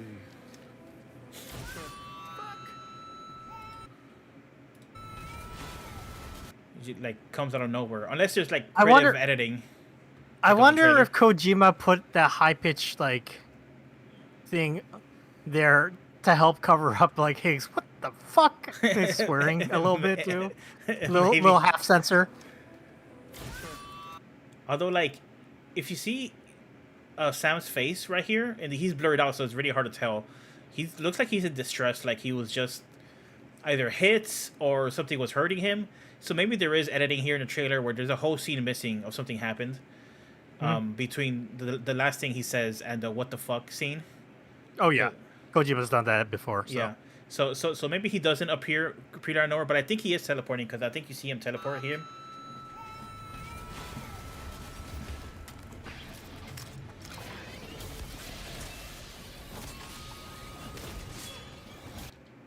Yeah, see, he just teleported. When he's shredding on the guitar, it's the BB lullaby. So yeah, another teleport. He teleported behind Higgs and he freed Sam. Also, again, getting back to the Metagear pandering, this is very much like a Raiden style, like crazy over the top like anime fight in the middle of this like kind of low key scene. It's very Metagear like. Again, there wasn't really anything like this in the first game. Wait, what do you mean low key scene? Low key scene, as in like it's just people talking, and there isn't anything like overtly like supernatural, and then suddenly like it becomes like way more supernatural. Well, okay, hold on. I'm just gonna like interject here and say, I would not call this low key scene. Earlier when we saw Sam talking with Fragile about the ship, that's a low key scene. This is a scene between the main character and then the main antagonist. Like, this is not a low key scene. Yeah, no, maybe low key was the wrong word to use. It just mean like, the game. The scene with the electric guitar and like the teleporting samurai robot, like could be from a different game, basically. And it's okay, I get what you're saying. I get what you're saying. Let's go.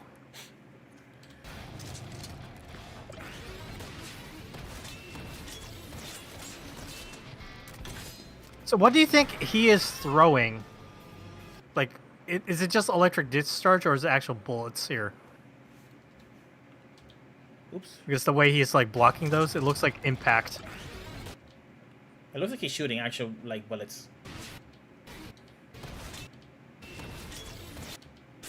Okay, so maybe it's also related to like the theme because before it was the BB theme and it looked like it shot lightning, and now he's shredding on like solo and that shoots bullets. It'd be cool if like during the boss fight against Higgs and he's using this weapon, you can use those musical cues to tell, oh, okay, now he's shooting bullets, now he's shooting lightning. And now he's unhooking his guitar and using it as melee.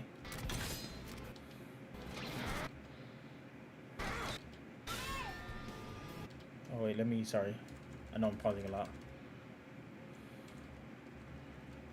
See if there's anything discernible about the face, but it's just like a covered up face with Ordratech on it. Oops, hit the wrong button. Mm-hmm.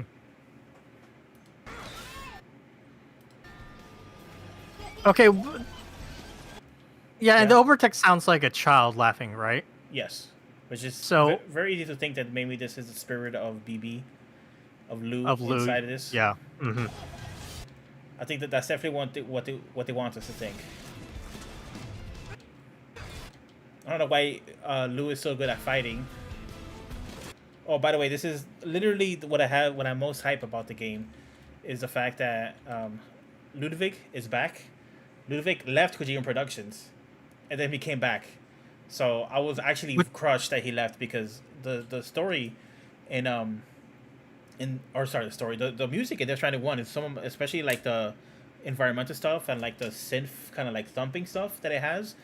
I really love it. I love the soundtrack in Death Stranding 1. And I'm so happy that it came back because I was really bummed that I was thinking that we were going to have Death Stranding 2 without Ludwig. So, shout out to Ludwig. I know he's watching. Mm-hmm.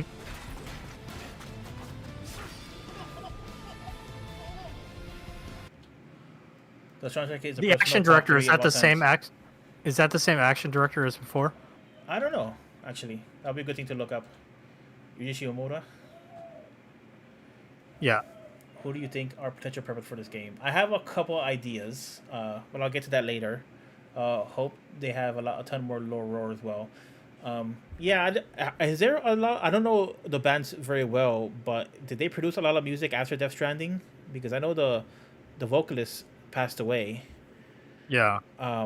Did they have albums after Death Stranding came out? Because if they do, then they 100% should. I think it'd be like just a really nice tribute to the first game and to the band. They had 4 albums after Death Stranding. God damn, they were kind of fast. Holy shit. Yeah, they got. I hope they use some of that then. Do you want the Japanese singer again, or you want some other people? Japanese singer? Cameos do you want in Death Stranding? Okay, so I think Jordan Peele's definitely going to be in it. Hold on, give me a second. That makes a lot of sense.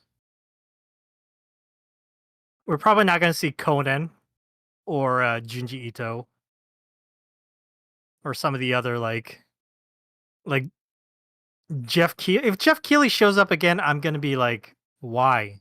Wasn't he living in this other place? It'd be weird if those cameos show back up. I think he will reappear, and it's gonna be I think it's gonna be like a joke with like, oh Sam, I'm such a big fan, I had to follow you here, because that he was like a Ludwig fan, right? Right. I think most of them won't be back, but he will be back. I think maybe okay. Sam Lake will be back. Sam Lake played like the first Porter. It might be Key and Peele, but I think it would mostly just be Jordan Peele. So this is kind of getting to other Kojima stuff, but you know that OD game that he's making for Xbox that Jordan Peele is kind of involved with? That game is supposed to have a bunch of other directors involved. And he has said that he's surprised the directors that he's gotten involved with it. And one of my predictions for that game is that one of the directors involved with it is actually going to be David Lynch. I think David Lynch is going to be like semi-involved with OD. And it'd be really crazy if they got David Lynch like scanned and put in Death Stranding 2. That would be like really funny to me. So that's an out there prediction. The only reason the only reason I think David Lynch is on there is just that's one I wouldn't expect for them to get, because David Lynch he's pretty particular about the stuff he participates in. But also because Kojima was sharing a lot of David Lynch stuff and David Lynch adjacent stuff on social media, and that's always one of the early hints that he's working with somebody. It's not 100%. Doesn't mean everything he shares is going to work with them. But that's all I'm basing it on. I'm just based on social media and the fact that like David Lynch would be a legitimately exciting get. But David Lynch does fun and wacky stuff sometimes. Like he has like cameos in movies sometimes. So I sort of think that he could be in that, and I think he could maybe be in this game as well as a prepper. Kojima really likes Licorice Rico anime. You think there's maybe a chance? I don't know what that is. No, there's no way. If he does, that's gonna be very like. I think that's gonna break the world building if he actually puts in anime stuff. John Carpenter would be a great get, and yes, he's a big gamer. I don't know if John Carpenter actually wants to go get scanned, because he seems like somebody who doesn't want to be bothered to do a lot of stuff. Did he play Death Stranding? I don't know, but he plays a lot of games, so he probably tried it out, or he definitely knows about it. Besides that, I don't know who else they could include. It'd be fun. I mean, I would love to see Gen Hoshino again. Oh no, wait, that wasn't Gen Hoshino. It was the other guy. Gen Hoshino wasn't actually in the game. He did. He provided his song though. They should get good at Gen Hoshino. They should 100% get Gen Hoshino. What babes as preppers? I don't know. We gotta check his Instagram feed for that.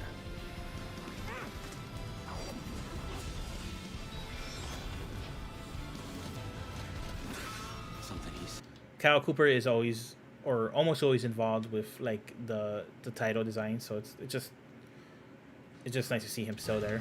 You don't know a goddamn thing about Lou. Okay, so one thing we could do, we can try and compare this room, where Sam is seemingly like making food for Lou, and maybe himself and Fragile, to the prepper room in the first trailer, where Fragile's in. All right, Sam. Like, Oh, you have the same toy. Yeah, same toy. Let's see what we can. And this is probably Lou, like, driving the toy to him, pushing the toy to him. If you want answers, you're gonna have to find them yourself. But the ones you do find, well, that pain you nurse will only get worse. Sam the man in the dark about everything. Isn't this like irresponsible of like Sam to bring Lou out into like the snow, kind where of like like the snow could touch her and like age her? Come on. Well, it says timefall proof technology, so they just gotta worry about her face. That's all. I don't see that tech on her hands. Yeah. I don't see that tech on her face. When Maximilian Dude watched this trailer, he got like choked up on that scene. He was like, "Damn it, Kojima, you made me feel something." But that's just because he has a daughter. Like, he doesn't really care about this training that much. Don't forget, coming on this expedition was meant to help you find the strength to carry on. And you have. We all know you've... So the trailer is sort of inversed from the first game, because the strands were falling off the letters in the first game, and they're kind of ascending off the letters up in the second game. So just a change. Well, you mentioned the submerged thing, so maybe it's not even on ground, the air. Maybe it's under the water. Yes. To the surface. It maybe it's, you could see it as almost like a oxygen tube, or something that's like you're going or deep. fishing lines. Yeah, you're going deep, and you still have this connection to the surface that might yank you back at some point. What are the chances that Kojima adds that invincible song to DS2? High. High, because I'm pretty sure he likes Duran Duran, and he might enjoy the meme as well. Let's see. Oh, On the Beach. The title obviously is reference to the beach, but there's also an old novel, and they made a movie of it called On the Beach. That's a really depressing novel. That's like about the it's basically about the apocalypse. The certain superpowers nuke each other, and the world, has like a Fallout style, like nuclear war. Everybody dies, and it's just about like a handful of characters trying to survive. And I think by the end of it, they just decide to just suicide themselves because there's no hope of surviving. So it's a very like depressing and like not happy book. And I've heard people say that this might be in reference to that book. I don't think this game is gonna. I said this game is gonna be a lot more serious and maybe be more realist. I don't think it's gonna be like that nihilistic. I don't think this game is gonna be just like, just like. I mean, you could just hear what Fragile's saying. Fragile's saying that she was trying to find the strength to keep on going after Lou died, and he has found it. This sounds like it's a conversation that's later in the game. So if that is a reference to that book, I'll be curious to know why. But yeah, I don't think the game is going to go quite that dark. It's just going to be a little more realistic. The concept of the beach was already established in, Death Stranding 1, so maybe the title being called On the Beach is just a coincidence. Yeah, maybe it's a coincidence. Yeah. But Kojima loves his references to like movies and stuff, so yeah, I think it's a likely connection, but not a certain connection. Got this. Now it's time to finish the journey, Sam.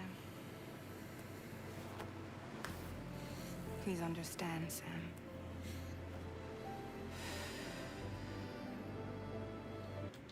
So you can see it better in the poster for this character, but you can see that in her smoke, you see like BTs, like human silhouettes.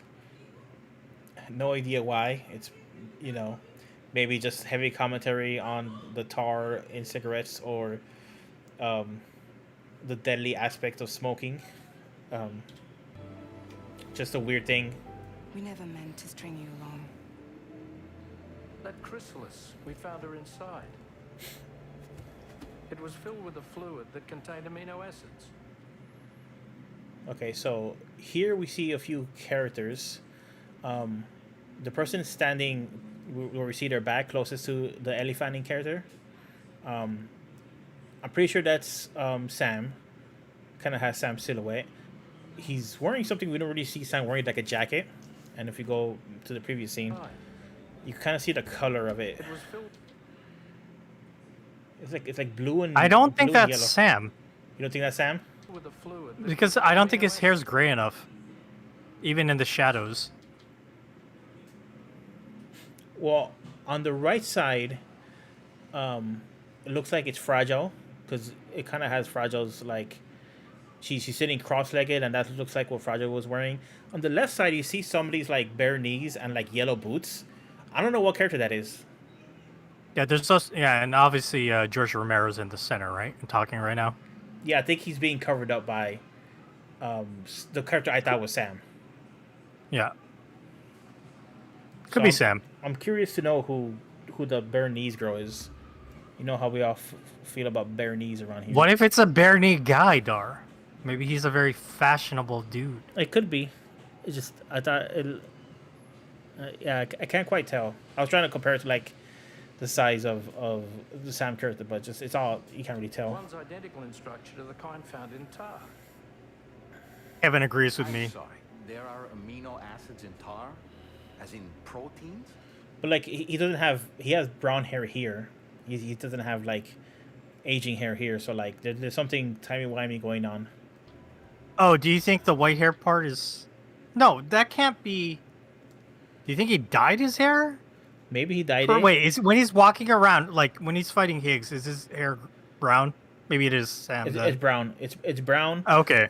He's only white when she's first asking him to join the expedition. So maybe they just have anti-aging tech now, where that's why she's young again. And maybe they said to Sam, "You're gonna go on this mission. You need to like de-age a few years so that you can."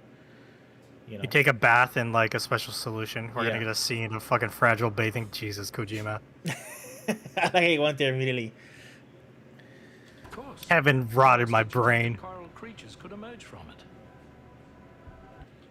Oh, I just realized the puppet man.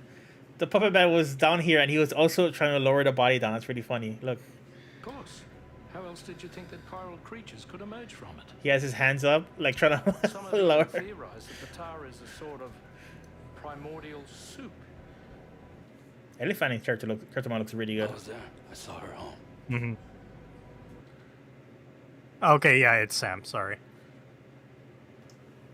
That's definitely Sam. What if this is just George Romero's legs? Dude, why? Where? Who's that? Who's that character? He is like looking to the left. Oh, she has strands attached to her permanently. Yes. Yeah.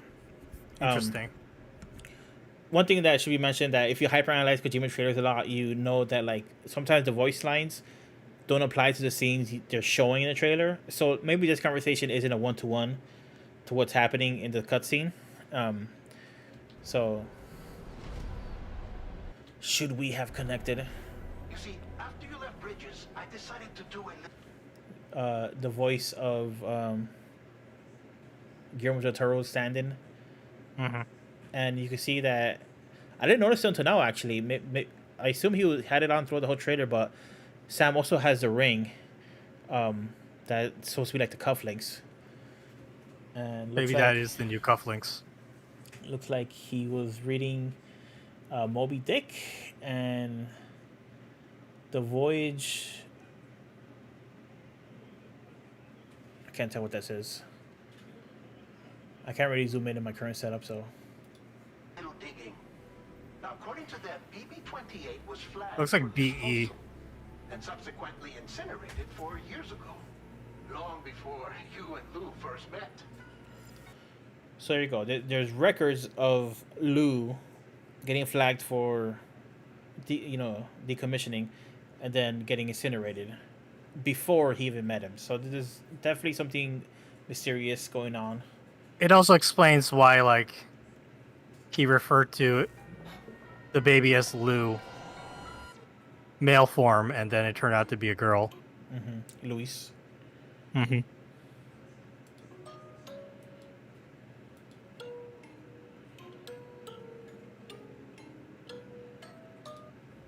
All right.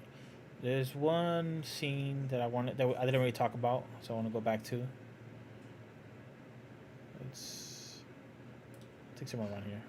Friends and coworkers all went their separate ways. Yeah, this is a scene. There's no... Don't act like you don't see it. A lot of things changed after you went off on your own. Especially within the UCA. So UC has changed, and Bridges no longer oversees the distribution network. They withdrew once things were up and running. So your friends and coworkers all went their separate ways. Within network... So I think some of them are supposed to still working with Bridges, some of them aren't. In DS1 we have reference to what was the time. Rumor events like Trump being US president and all that. What do you think he's gonna reference DS2? COVID, Ukraine, Israel. I think he's definitely gonna reference COVID. Like, there's no way he doesn't reference COVID. I'll be surprised if he gets Ukraine and Israel. Well, I don't know how surprised I would be. Because one of the things about Death Stranding 2 is supposedly, according to Kojima, I don't know if this is just him trying to build hype, but he wrote Death Stranding 2, and then he rewrote it when COVID happened. So the current version of Death Stranding 2 is very it's very based around current feelings and ideas about COVID and isolation and just general state of the world. So COVID 100% is going to be directly referenced in some way. Israel and Gaza, that's like, like possibly. That's more something that'll be referenced in a Metal Gear game more than this game. But you never know. Especially if this game is more militaristic. Coverage. There's no need to rely on human porters anymore. So after I closed up shop, I went and started a new group. One that handles work in regions outside the UCA. We decided to call ourselves... Alright, so basically the idea that like the main cast of the first game kind of went their separate ways. And I have that prediction that Hartman is actually going to be working with with drawbridges, and he's going to be on the ship. Mm-hmm. One of the main reasons I had that prediction is just because I think that Kojima is good enough friends with Nicholas Refn, whatever his name is, that he's gonna want to keep him around and keep his character around. But also in general, Hartman was kind of like a fan favorite. People really like Hartman and they like his storyline. And the little section of missions in the game where you visit him and you have like all those cutscenes of him like passing out, the thumbs up and all that stuff. That's a part of the game that people really like. So I suspect he'll be back, and on the DHV Magellan. I don't have strong opinions about anybody else coming back, like Mama or Lochna. Guillermo del Toro, Deadman will definitely be back, at least in voiceovers, and I think Die Hard will be back in a major part of the story, like later on. That's my predictions for that. Yeah. Anything else you want to say about the trailer? Nope. I think we covered everything. I did want to get into now predictions of what we're going to see in TGS tomorrow. By the way, that starts at 9 p.m. Eastern. So I might be late to the stream.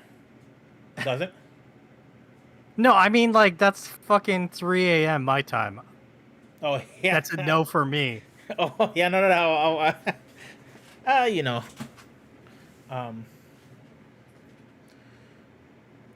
Yeah, so we podcast at 7, so I'm basically gonna roll right off the podcast into watching the live stream.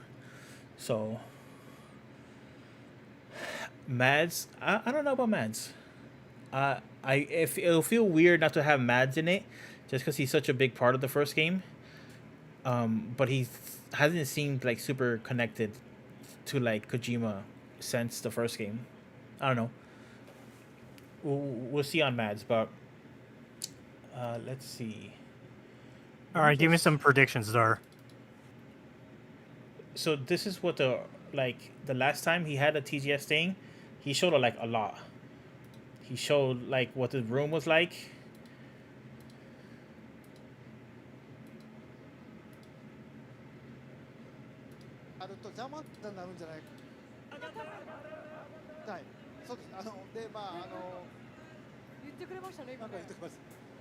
Oh, this is volume 2. So volume 1, is when they introduced the gameplay and him walking around and how that works. So I think we're gonna get like a lot of gameplay. This is gonna be the big gameplay blowout.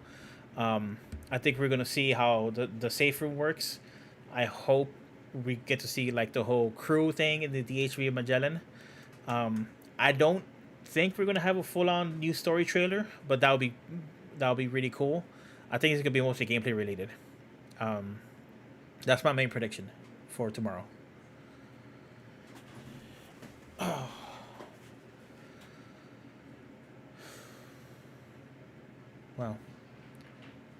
Wow, we've been going for 2 hours.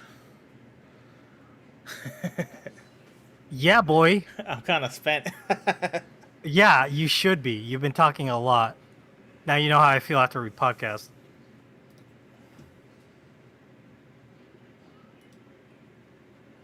Is there anything else you want to cover? You know what? It's when you do this stuff, it's always instructive to just start back from the top and see if you missed anything. So starting back from the first trailer, here we go. I'm kidding. I think that's enough. I think that's the end of the stream. I do have other streams I want to do about Death Stranding and also OD. So maybe I'll get around to that. We'll see. I don't know if this is the start of me doing a bunch of Kojima content, but I'll definitely live stream my reactions to the Tokyo Game Show showcase. I might be late to it, depending on how our podcast goes. You think he's gonna mention the assassination of former Prime Minister Shinzo Abe? What is this man? Fucking Imai Arata? Yeah. Give me a break, Lightning Bolt. I'll be brave. There's no way. To what end though? Because Imai Arata is talking about that specifically in terms of like, like the weird internet rumors and cancel culture and stuff like that. Why would Kojima bring it up? Why? Exactly. Kojima has to have an angle on it, and I don't see what angle he could have on the Abe assassination. But yeah, I'll be streaming here tomorrow, probably with buddies. There might be people in the chat. Probably not Dagazu because it'll be too late for Dagazu. I'll be sleeping. Are you sure about that? You want to come back and do a post like TGS analysis stream? I'll be down for that. But a catch up stream. Yeah. Sure, yeah. Oh no, I've committed to the. It's 9 p.m. Eastern. It's supposed to be. It's like 10:30 Japan time. And it's 9:30 Eastern, so like it's pretty early evening, or it's like evening. Wait, 9 p.m. Eastern? Yeah. Shit, I'll be awake. Well, okay. To be fair, I don't want to. I honestly don't want to force you to be on that, just because it'll literally be right after our podcast, and you're already gonna be tired off the podcast. Think of all the stuff you normally do right after the podcast. Like, imagine rolling right into a Kojima, and it's gonna be hard for you not to translate what's happening if you. So like, I don't want to force you to be on that because. All right, fair enough. Yeah. We'll see how I feel tomorrow. But yeah. Okay. Either way, I like the idea of the post stream, though. You know what I'm saying? Okay, fine. Yeah. Are you all done with this? You're gonna sign off now? Yep, we're signing off. Thanks everybody for tuning in. It was a fun time talking. I've been wanting to get that out for a while. Just go in and talk about all my theories and expectations. So it was fun. Thank you a lot. Yeah, very nice. We peacing out.